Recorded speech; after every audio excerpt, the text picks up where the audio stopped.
C'est au bord du lac de Serponçon que Stéphane Ricard peaufine sa préparation physique en vue des championnats du monde de raquettes à neige. Surprenant, mais avec la sécheresse, impossible de s'entraîner sur les glaciers.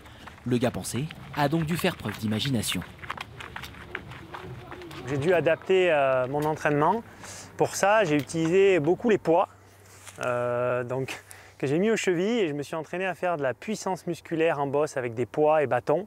Ce qui me permet de retranscrire un petit peu ce que je vais vivre en raquette, parce qu'en raquette, on a des poids au pied, environ 350 grammes pour chaque pied. Le trailer ou alpin ne s'arrête pas là et s'offre quelques séances de course à pied dans la boue, histoire de se rapprocher des conditions d'appui précaires qu'il peut trouver dans la poudreuse. Dans le cadre de ma préparation, j'essaie de trouver des endroits qui sont mous pour pouvoir retranscrire ce qu'on vit en raquette. Et au bord du lac, là, c'est parfait. Donc du coup, c'est de courir dans la boue. Et franchement, c'est souple, on s'en met plein les godasses. Chez lui, ce professeur des écoles s'est aussi installé une salle de musculation pour notamment travailler ses abdominaux. Le gainage est essentiel dans la course en raquette. Sur son ordinateur, Stéphane Ricard guette la météo argentine.